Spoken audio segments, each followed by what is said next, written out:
For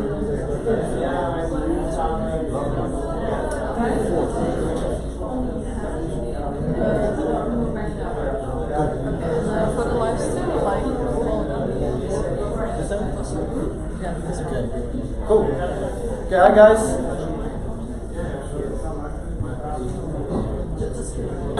Good evening. I'm Daan Maasson. I'm the co-founder of Inflows.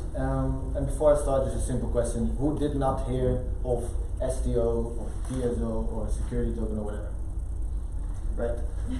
That's what I thought, because there's probably not one day that you won't see anything about security tokens saying this new billion-dollar market is going to be tokenized, this illiquid market is going to be fractionalized, right? STOs are the new ICOs. Well, on the one hand, I think a lot of these articles lack a little bit of depth, also a little bit of quality, and also a little bit of validation of what is actually happening. And on the other hand, they are also a little bit of confusing, because what is a security token or a security token offering actually? Security token offering, digital security offering, whatever you want to call it, let's define it. If we start with security, in the Netherlands we define a security as a debt securities, equity securities, and derivative securities, right? So whenever somebody talks about a security token, it is probably talking about one of these three, which can be quite confusing, because if you see a company doing a security token offering, you're actually not really sure what that person is doing. The other confusing thing is that if you talk about a security token offering, are we then talking about changing existing shares into tokens? Or are we talking about issuing new security tokens and in the primary market to your first investors without listing it on an exchange? Or do we also include listing it on a secondary market, on an exchange, which currently not even exists at this moment? So therefore, comparing an STO to, for example, an IPO doesn't really make any sense, if you ask me. Yeah, and today what we will talk about is the tokenization of equity, right? And just for simplicity, I will use a very simple example, which is a simple company with 6 shareholders, nothing crazy behind it, but just to give you a simple overview how tokenizing of equity currently happens in the Netherlands. So we have a BV, a limited liability company that has shares that are from the shareholders, obviously. The shares have voting rights, the shares have economic rights, and the company maybe wants to get some money in. They want to issue equity to get some money in. They can do it obviously via private investors, that could be. They're allowed to also offer it to the general market like you and me, but that's actually not so interesting, because to transfer a share of a limited liability company from one person to the other would require a notary deed. Right, so you wouldn't tokenize the shares of a BV of a limited liability company. So what will companies do? They set up this trust office foundation, this STAK in Dutch, Stichting Administratiekantoor. Right? So they would move the shares of the shareholders into the STAK. The STAK essentially becomes the shareholder of the company. So the shareholders move the shares into the trust office foundation, and the STAK is then allowed to suddenly issue depositary receipts, certificaten, based on the shares that it owns. So there are a couple of interesting things on this model. And the first one is that depositary receipts are freely tradable. Right? Depositary receipts do not require a notary deed to be traded from person to person. So that's already one advantage over a BV. The second one is the KYC requirements.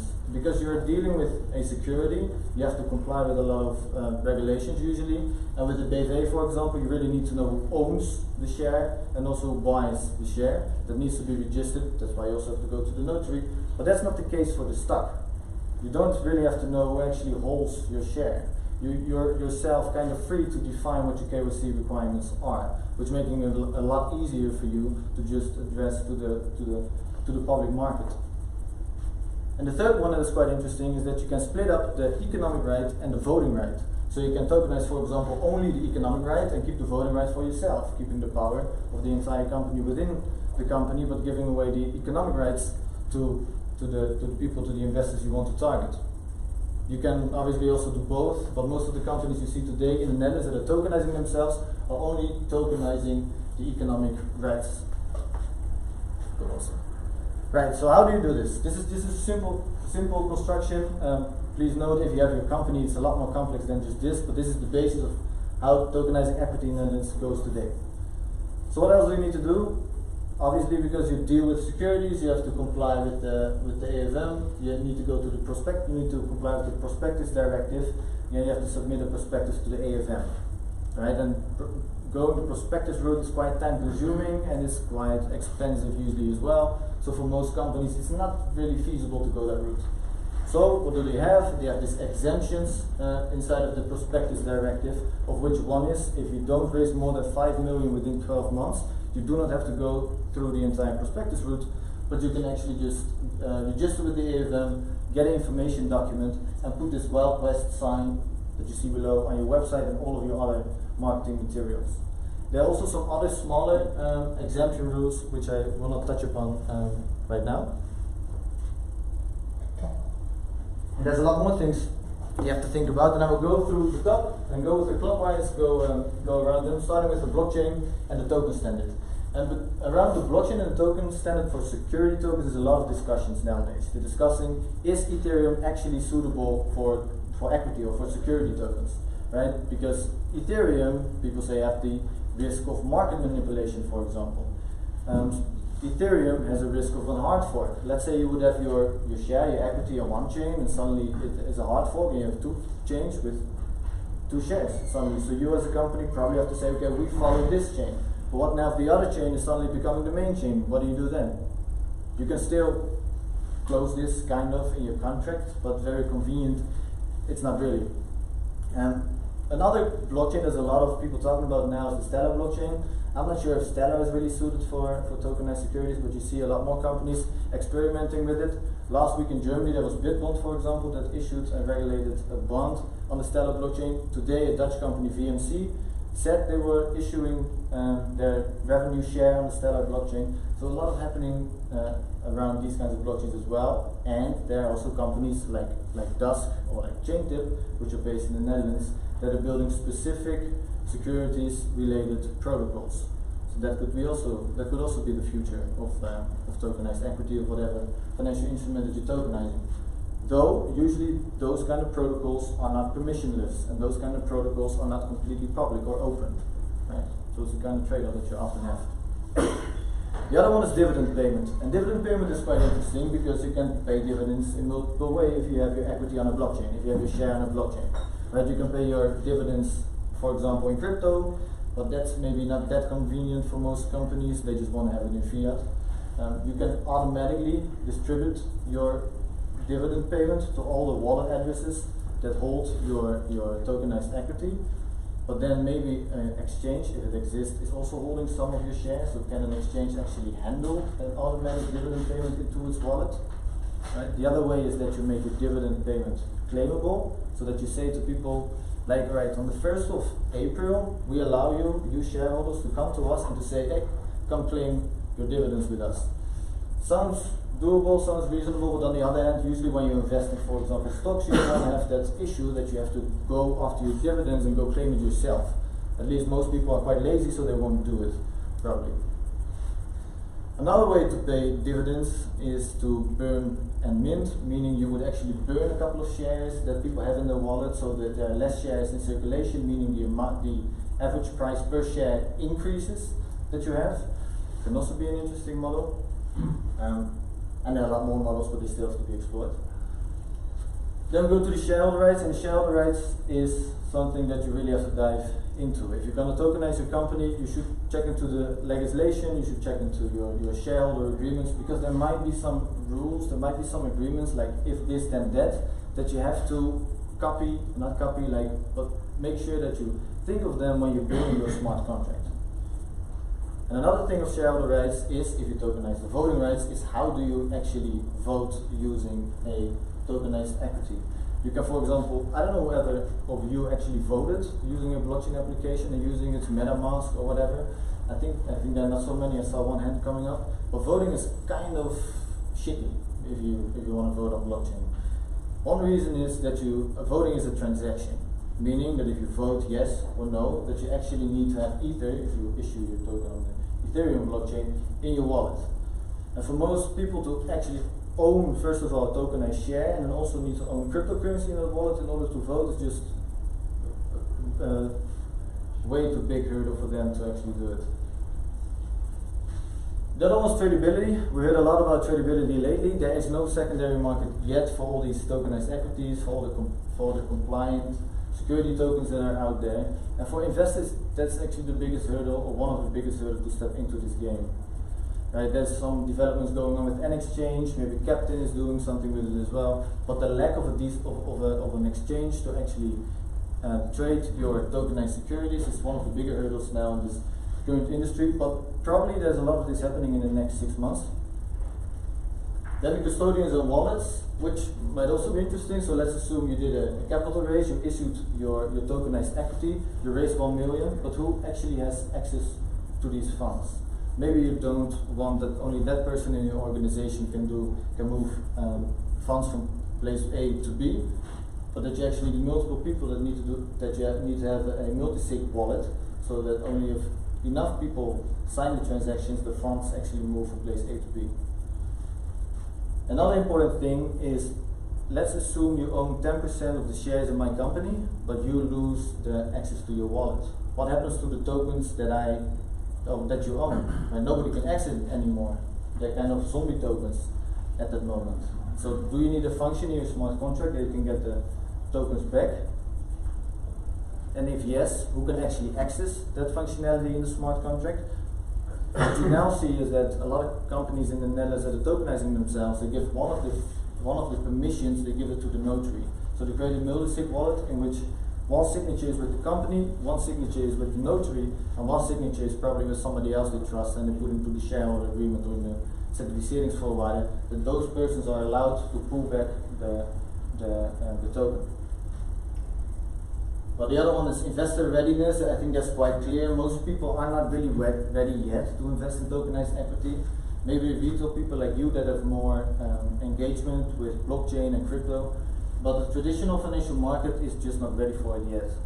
Right? They need to have an infrastructure for holding a tokenized equity. They need to have an infrastructure for holding crypto. They need to update their account balance. They need to update all the legacy systems in order to be able to compliantly manage security tokens or tokenized equity in that sense. So that's still a big step to be made over there. And then we have the valuation and the sales structure, and we saw a lot of projects in the ICO world and also in the SEO world with crazy valuations and special sales structures as well. In ICO land, you would see bounties and airdrops and all this stuff, but you don't really do that with your shares, I guess. You're not allowed to do an airdrop with your shares either. So you have to think of different sales structure to actually engage the people, but still don't reinvent the wheel. I think what we shouldn't forget is that there's a completely expertise in the marketing of financial instruments, and the marketing of financial instruments such as tokenized equity is just completely different than using marketing for example, ICOs. For regular blockchain tokens. That is something that has to come in mind as well. You're just marketing a different product and you're targeting usually a different audience. The one that is often forgotten is the lifecycle management, which may sound a little bit weird, but it's actually the point that once you issue your token, then it all starts. Right? People think, okay, I issue my token and then I'm done. No, you issue the token and then it starts to live. Right? You have to pay your dividends, maybe you have the voting staff, you have to engage your audience, maybe you think of other ways to engage your audience. Maybe you have thought of a different dividend payment because you're suddenly dealing with a tokenized equity, so you can maybe think of dividends per second, dividend per minute. Maybe you can have different voting systems, maybe you can have more often voting systems instead of once a year. Right? All this creative stuff can come forward actually in a much more interesting way to own equity and to be engaged in the company that we can currently do. But there needs to be an application and there needs to be an environment where you can comfortably manage your token, not only you, but probably also for the investor. So we sometimes also get the questions like, do you really need all these issuance platforms, right? They're popping up like mushrooms out of the ground everywhere. And on one hand, no, you don't need them. You don't need the issuance platform to issue your equity token or your tokenized security or whatever you're tokenizing. But the nice thing is, if you have the right issuance platform, is that they're actually managing the lifecycle management for you. That they give you an interface or an environment where you can do that quite comfortably. And that is one of the benefits of using, for example, an issuance platform. Yeah, then the other question, why would you tokenize your equity in a beautiful country? Right? Why wouldn't you go to any other country? As we saw in the beginning, the stock construction that we've seen is quite special. You don't really see that elsewhere in the entire Europe.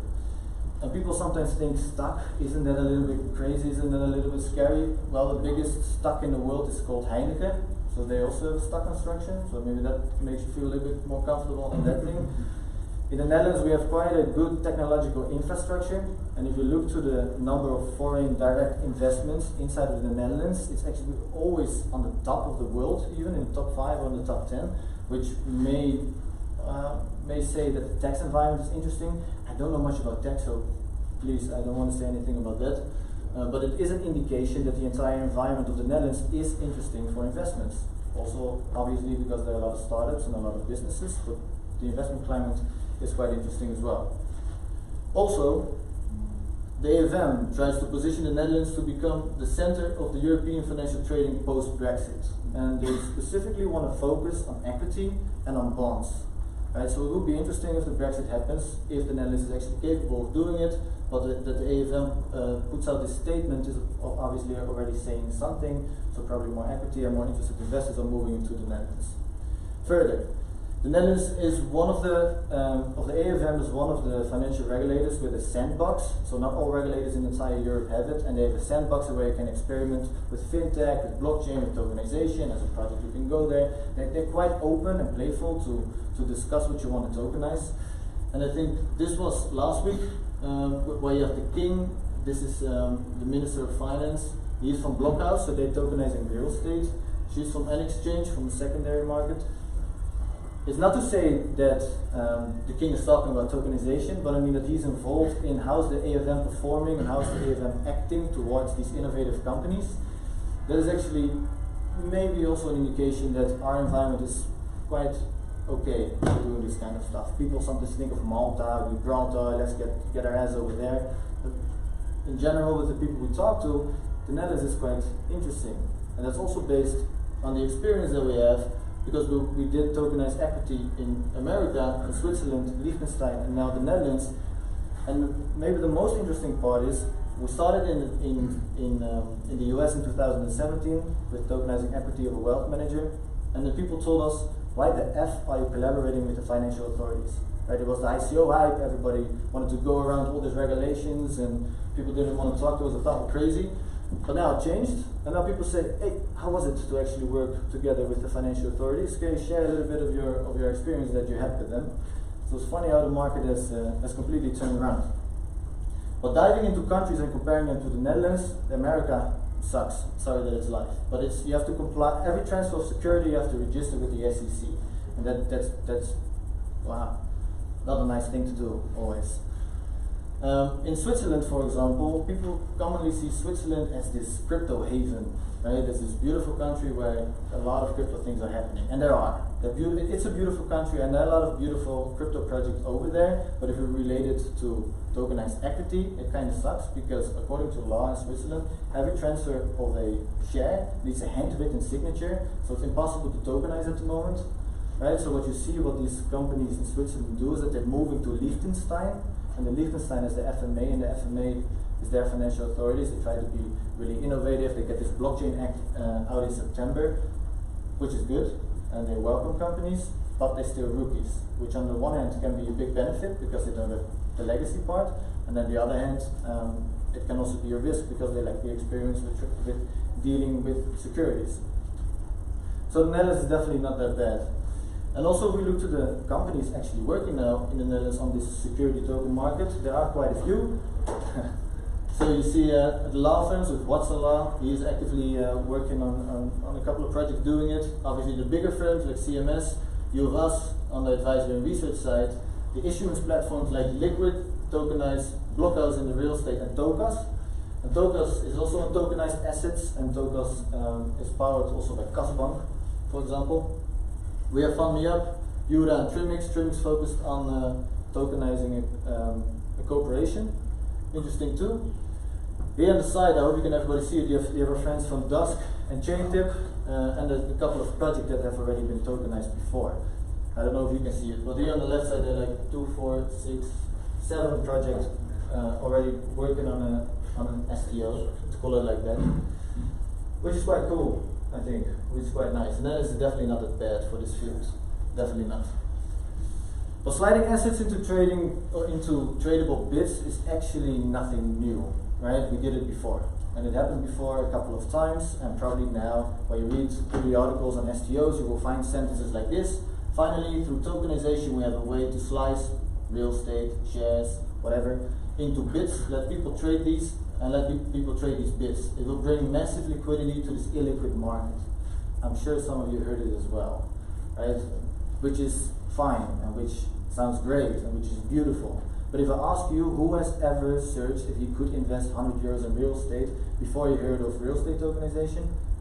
Probably not many of you. Right? You need to have both sides of the market. You need to have an interested market actually wants to buy the tokenized real estate, that wants to buy that fraction of the art, that wants to buy that fraction of the share. It sounds great, but if there's no liquidity and if there's no market for it, then it just won't happen. And they tried it before and then it didn't happen.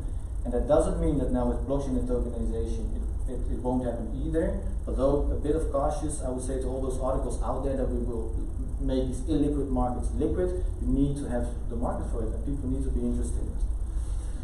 And tokens, in general, are nothing new either. This maybe relates a little bit more to utility tokens or to other blockchain-based tokens and to token models. But there are like 4,000 non-crypto community currencies, complementary currencies, and all other types of currencies that are also used as a certain currency within an ecosystem, like sometimes utility tokens are also used as a certain currency within an ecosystem. And the big boss of the Lord, not the God, the big man in this field is Bernard Lietaer. And Bernard Lietaer, he wrote a couple of books. If you want to understand, to get a grasp of just token models in general, I would really urge to read both of these on the left side. It dives into certain token models that are currently out there. And I met him last year in May in his house in Brussels, and we spoke about governance, we spoke about blockchain, we spoke about protocols, and it was great. He used to be a central banker also. He used to have a fund. He's an economist now in Belgium. He was a great man, and I say was because he unfortunately died 2 weeks ago. That's a bit sad. So that's why I try to, every time we do a presentation, I try to bring him back up and remind people, read his books, especially if you're in blockchain and interested also in tokenomics. Then you should also read his books there. Yeah. So if you want to, no wait, 2 things that I still want to say in the end. One, I think we don't have to reinvent the wheel with tokenized equity or tokenized assets, right? Look into models like what he made or what is in his books, see what you can learn from there, and then try to apply it in the situation now. That's all fine. On the other hand, I think we shouldn't treat security tokens or equity or shares the same way as or automatically the same way as we treat normal equity, right? They're programmable securities. They're programmable, so you can do a lot more with them. You can a lot better react to investor protection. You can be a lot better with maybe listening to the needs of SME equity funding. There are a lot of things you can think of, right? Try to be creative. Try to come together and see if there are new ways of funding, for example, SMEs using tokenized equity. If you want to stay up to date with this, we have a weekly newsletter from Security Token IT. We started a half year ago, I think. It's a weekly thing. My co-founder writes it, Jochem, so thanks for that. Yeah, and also if you want to know a little bit more about this tokenizing equity in the Netherlands, we wrote a report with a law firm, with Watson Law. It's on our website as well, so please feel free to read it. I think this presentation went a little bit too fast. Yeah, or come talk to me afterwards.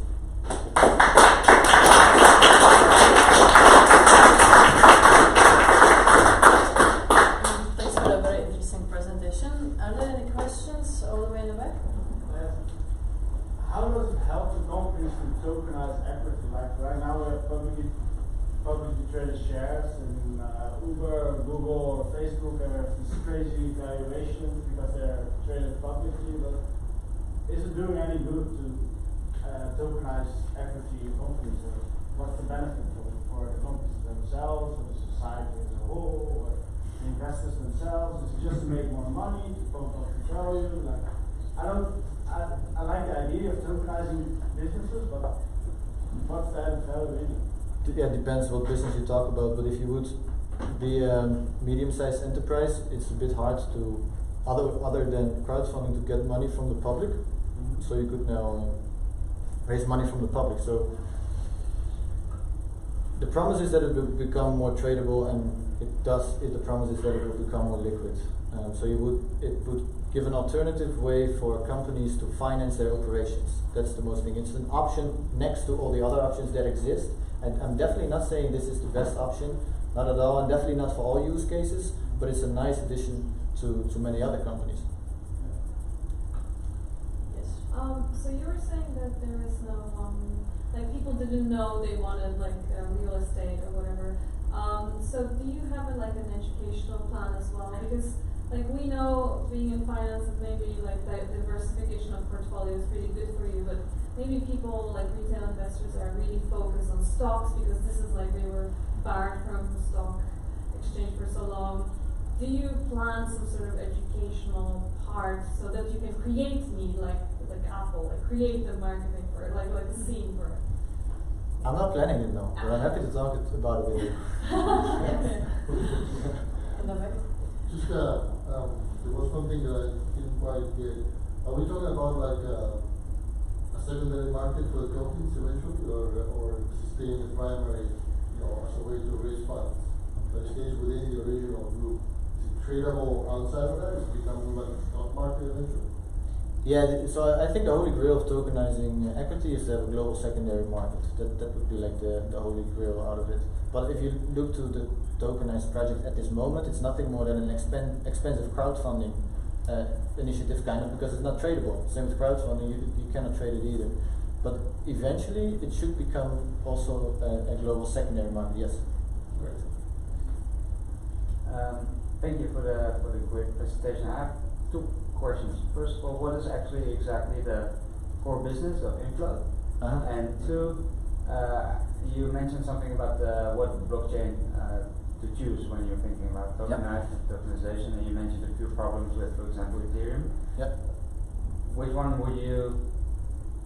Is there something that at Inflow do you guys feel like this right now is perhaps one of the better options, or? I think if you would look to, you have a lot of issuance platforms that are built on Ethereum, and the ones that are tokenized in the Netherlands usually also use Ethereum. So it is still fine to use it. I think if you I didn't do proper research on the subject, we're working on it. I think in the long run it might cause some issues, it might, but it still has to turn out. It's the same with Stellar. Like Stellar is not Turing complete, so they can run smart contracts, but the smart contracts are quite limited. Stellar is faster, for example, is less market manipulation, though you're a bit limited on what you can do on the smart contract side. So everything has this trade-offs. But the issuing platform decides for you, so you basically also need to choose your issuance platform based on what they are using for. Usually. Kind of blockchain. And then the first question, what is the core business of Inflow? What do you guys do? You know a lot about it, but do you advise companies that want to tokenize, or what? Yeah, so we're mostly in R&D side and in the educated side. Like we develop educational programs for the University of Amsterdam and for the Hogeschool Utrecht, for the University of Applied Sciences in Utrecht. But that's more on the education side. We both do it for the future workforce actually, and also on the side of the businesses, like what can you expect and how can it apply to your business. So that's more like an architect role. Like you want to tokenize, or you want to raise funds, or you want to implement a token into your business. Let's sit down, the same as you would build a new house. What does it mean? And let's draw it, right? You're not starting to build your bathroom where you don't have your plan yet. And that's quite some companies want to get their bathroom first, raising the money, before they started getting a plan. So the thing we do often is say not to tokenize, let's first dive into it, and then maybe in the longer run we will tokenize, It's also a bit different on what the company needs. So in the US, for example, we drafted and filed the documents for the SEC, so we did a lot of on the legal side. We actually defined the technological infrastructure for them as well. But because they are a wealth manager, they already have a lot of other restrictions and regulatory frameworks they have to comply with. And they have also high net worth individuals that they manage the money for. So you also need an interface that you can actually keep them satisfied. In a way, because usually people don't want to feel anything of the crypto and the wallets, right? All this stuff. So that's also one of the roles we usually take upon. Okay. Yeah. We can take one last. Anyone? All the way in the back. Do you think about tokenizing equity as a necessary step in the middle between now and DAOs? Like, we're going to move to DAOs eventually, hopefully. But this is like a nice step in the middle, just like fiat on-ramps and It would be great if a DAO has equity, but then who defines what regulatory framework applies to that equity? And equity it will be interesting, though. I don't have a good answer on it now. Then that's the best answer. Okay, thank you very much. You're welcome.